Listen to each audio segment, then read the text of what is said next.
আসসালামু আলাইকুম। আলী মিশির পক্ষ থেকে আমি রবিউল আছি আপনাদের সাথে। আমাদের নতুন একটি প্রজেক্ট রাউন্ড শিট রেলিং, এটা আমাদের কাজ চলমান, এখন আমাদের কাজ কমপ্লিট হয়নি। আর চলমান শুধু প্লাস্টার লাগানো হয়েছে। আর এটার উপরে 6 মিলির বোর্ড হবে, বোর্ড প্লেসিং হবে, বোর্ড প্লেসিং হয়ে এতটুকু এটা হাইট হয়ে যাবে। এইখানে ব্যবহার করা হয়েছে 10 mm পিস্টন গ্লাস।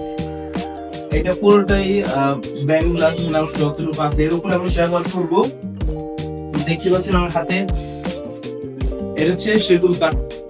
এটার উপরে এই সেগুন কাঠটি আমরা সেটিং করবো। যেহেতু আজকে মাত্র ঘাম মারলাম, এটা শুকালে তা বাকি কাজগুলো আমরা করবো। একটু উপরে আসেন, আমি বাকি কাজগুলো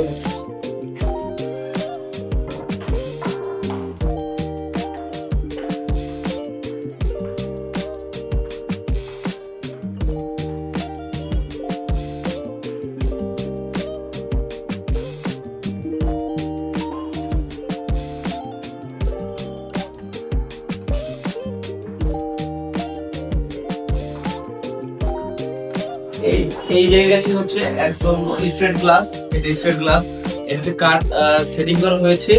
আর আমাদের এইটা ছিল, বাকি গ্লাসগুলো হচ্ছে শুধু রাউন্ড।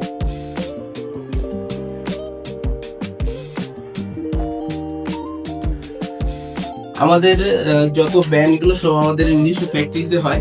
অনেকে দেখবেন যে ব্যান্ড বলে গ্লাস দাঁড়া পড়ে, কিন্তু আমাদের গ্লাস একদম ফ্রেশ, একদম ফ্রেশ। আমাদের যে ব্যান্ড করা হয়েছে দেখুন একদম ক্লিয়ার, বোঝার কোনো পাইনি যেটা ব্যান্ড করা হয়েছে।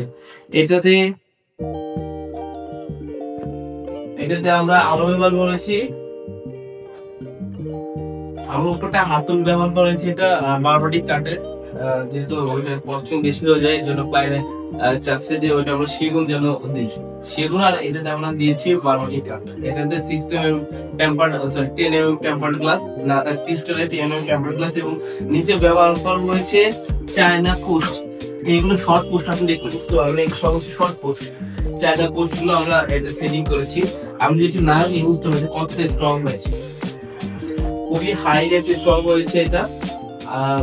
যারা গ্লাসের রেলিং লাগাতে ভয় পান, যারা ভাবেন যে ভেঙে যাবে, স্ট্রং হবে না, তাদের জন্য এই ভিডিওটি।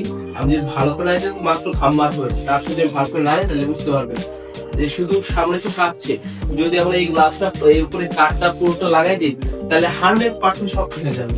মানে যতটা এখন কিছু স্ট্রং আছে, দেখেন এখন স্ট্রং আছে, এখন স্ট্রং। যেহেতু আমরা নতুন খাম মেরেছি, যদি আমরা পুরোপুরি গ্লাসটা কাপটা লাগাই দিই, তাহলে এখন 100% স্ট্রং হয়ে যাবে। তখন আর কোনো মানে হওয়ার কোনো চান্স থাকবে না।